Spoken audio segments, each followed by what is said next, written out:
You've heard of the term musculoskeletal injuries. So if you have a back problem, if you have knee problems, and you're trying to avoid them, which people are, you have two main risk factors out of 10, but there's two that are primary. And that's your previous injury, and do you have imbalances from one side of the body to the other? One shoulder's higher, one hamstring is tighter than the other, etc.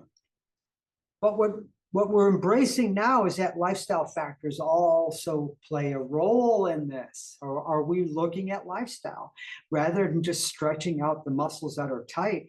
Are we understanding why they are? The other thing is, we have to have a way to rate it. Where do I stand? When I look at somebody, are they moving away from, or are they moving towards wellness? Well, how am I going to know that without some sort of a subjective finding? Well, I created a questionnaire. I created a short one called the Wellness Movement Lifestyle Survey. And the survey gives me a snapshot of your lifestyle and doesn't require anything extraneous, but it does give me more information. Yes, I have a lot of questions on there when it comes to your movement, your physical activity, your past fitness experience. But there are also a few questions about sleep, digestion, emotional health. These things are all interconnected. So if we're not looking at the whole and only working on parts, well, then we're going to get the same thing we've seen for the last 35 to 40 years, something that I experienced, and that is just patching people up and sending them on their way. Now, there's a time and place to patch people up. I got to have people, they got to get back to work, they got to get back to their sport. They're in a situation where they have to do that. But for the most part, if you don't have to, then you really should eventually get to the cause of it, because otherwise it's going to cost you a lot of money, which is something else that I began to see with my clients.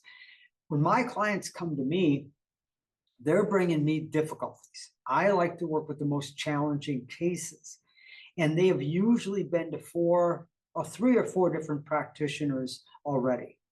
Yes, they've been to chiropractors, they've been to nutritionists, Pilates instructors, yoga instructors, personal trainers, etc. So that tells me that there's something still missing. So they're still moving away from wellness. All of your systems interconnect. They all talk to one another. You have a multi-dimensional system of systems. Your body's like a computer. Now, this computer that I'm on, I'm sharing I'm using my Zoom, and I'm integrating my PowerPoint into it. Isn't that amazing? They're both working together. Well, that's what happens with your body. Your skeletal system is directly influenced by your nervous system. Your circulatory system is directly influenced by your nervous system. Your lymphatic system is directly influenced by your nervous system. In fact, your skeletal system can also be influenced by your digestion or vice versa. What I'm getting at is these systems need to be coordinated. Now, I'm not looking at coordinating them into perfect balance, but isn't that what we're trying to do? We're trying to bring more balance to our life and then just maintain it. We're not looking at making things perfect, but we would like them to be ideal.